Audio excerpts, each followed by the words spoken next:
యూరియాపై రాష్ట్ర ప్రభుత్వం ప్రత్యేక చొరవ చూపుతోంది. యూరియా కొరతను తీర్చడానికి ప్రయత్నిస్తోంది. కేంద్రం నుంచి వస్తున్న యూరియాను సక్రమంగా పంపిణీ చేయడానికి చర్యలు తీసుకుంటోంది. మరోవైపు అదనపు కేటాయింపుపై మోదీ సర్కార్తో సంప్రదింపులు చేస్తోంది. యూరియాను అందిస్తామని చెబుతూ రైతుల్లో మనోధైర్యాన్ని నింపుతోంది రాష్ట్ర సర్కార్.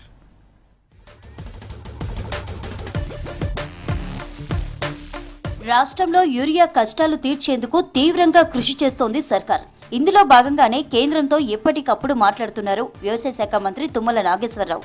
ఈ సీజన్కు అవసరమైన యూరియాను సరఫరా చేయాలని కేంద్రంపై ఎప్పటికప్పుడు ఒత్తిడి పెంచుతోంది సర్కార్. సీఎం రేవంత్ రెడ్డితో పాటు మంత్రులు, ఎంపీలు సైతం రాష్ట్రానికి రావాల్సిన యూరియాను పంపించాలని కేంద్ర మంత్రులను కోరుతున్నారు.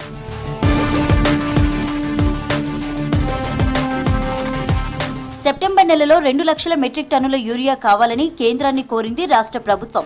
ఇప్పటి వరకు 1,04,000 మెట్రిక్ టన్నుల యూరియా వచ్చింది. అయితే ముందు జాగ్రత్తతో మిగతా పెండింగ్ లో ఉన్న యూరియాను వీలైనంత తొందరలో రాష్ట్రానికి పంపించాలని కేంద్ర ప్రభుత్వాన్ని మరోసారి కోరారు రాష్ట్ర మంత్రి తుమ్మల.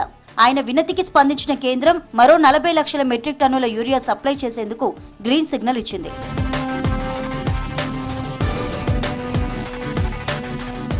తాజాగా ఢిల్లీలో కేంద్ర ఎరువులు, రసాయనాల శాఖ సహాయ మంత్రి అనుప్రియ పటేల్తో భేటీ అయ్యారు మంత్రి తుమ్మల నాగేశ్వరరావు. 2 లక్షల మెట్రిక్ టన్నుల యూరియాను త్వరగా సప్లై చేయాలని కేంద్ర మంత్రికి రిక్వెస్ట్ చేశారు. రబీ సీజన్లో రైతులకు ఇబ్బంది లేకుండా ముందుగానే ప్రతి నెల 2 లక్షల టన్నుల యూరియా సరఫరా చేయాలని కోరారు మంత్రి తుమ్మల.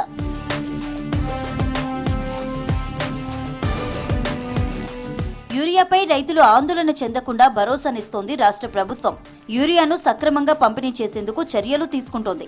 జిల్లా స్థాయిలో కలెక్టర్లతో పాటు ఎస్పీలు యూరియా పంపిణీని పర్యవేక్షిస్తున్నారు. అయితే యూరియా కేంద్ర ప్రభుత్వం చేతిలో ఉంటుందంటున్నారు మంత్రులు.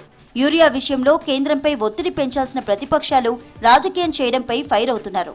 ప్రతిపక్షాల మాయలో పడొద్దని రైతులకు సూచిస్తోంది రాష్ట్ర సర్కార్.